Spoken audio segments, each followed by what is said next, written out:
Okay, this is chapter 4 of Good Girl, Bad Blood. Saturday. 4. Pip tried to fight them, her sinking eyelids. She felt fuzzy around the edges, ill-defined, like sleep had already taken her. But no, she really should get up off the sofa and do some revision. Really.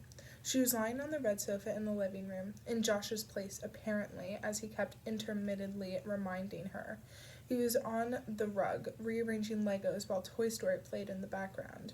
Her parents must still be out in the yard. Her dad had enthusiastically told her this morning that they were painting the new shed today. While there wasn't much her dad wasn't enthusiastic about. But the only thing Pip could think of was the stalk of the solitary sunflower planted near there, over their dead dog's grave. It hadn't yet bloomed. Pip checked her phone. It was 5:11 p.m., and there was a text waiting on the screen from Kara. 2 missed calls from Connor 20 minutes ago. She must have actually fallen asleep for a bit. She swiped to open Kara's message. Ugh, been throwing up literally all day, and Grandma keeps trying to make me eat chicken soup. Never again. Thank you so much for coming to get me. XX. Kara's previous text, when Pip scrolled up, had been sent at 12:04 last night. Plop, wort, ute, I, traffic finds out awful PW gind help me sept. Pip had called her immediately, whispering from her bed, but Kara was so drunk she couldn't speak in full sentences, not even half sentences or quarter, broken up by cries or hiccups. It took some time to understand where she was, a calamity party. She must have gone there after the memorial. It took even longer to coax out whose house the party was at. Stephen Thompson's, I think, and where that was. Highmore somewhere. Pip knew Aunt and Lauren were at that party too. They should have been looking out for Kara, but of course Aunt and Lauren were probably too preoccupied with each other, and that wasn't even what worried Pip most. Did you pour your own drinks? She'd ask. You didn't accept a drink from anyone, did you? So she had climbed out of bed and into her car to Highmore somewhere to find Kara and take her home. She didn't get back into bed until after 1:30, and today hadn't even been quiet to make up for it. Pip had taken Josh to soccer in the morning and stood in a cold field to watch the game. Then Ravi came over at lunch to record another update on the Max Hastings trial.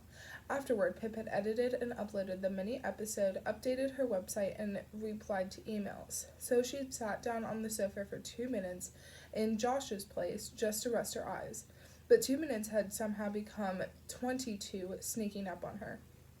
She stretched out her neck and held up her phone to text Connor when the doorbell rang.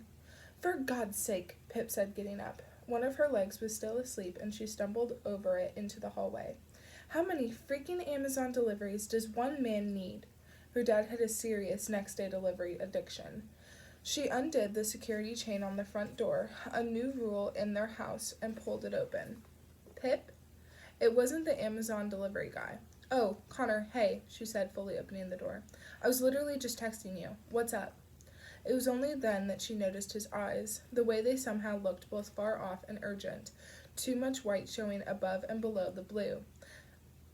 And even though Connor had a pink-cheeked, freckled-face complexion, his face was flushed red, a line of sweat trickling down his temple. Are you okay? He took a deep breath. No, I'm not. His words cracked at the edges. What's wrong? Do you want to come in? Pip stepped back to clear the threshold. Thank you, Connor said, stepping past Pip as she shut and locked the door. His t-shirt was sticking to his back, damp and bunched up. Here, Pip led him into the kitchen and pointed him to one of the stools, her sneakers discarded beneath it. Do you want some water? She didn't wait for him to answer, filling up one of the clean glasses on the draining board and placing it in front of him with a thud that made him flinch. Did you run here? Yeah. Connor picked up the glass with both hands and took a large gulp that spilled water over his chin.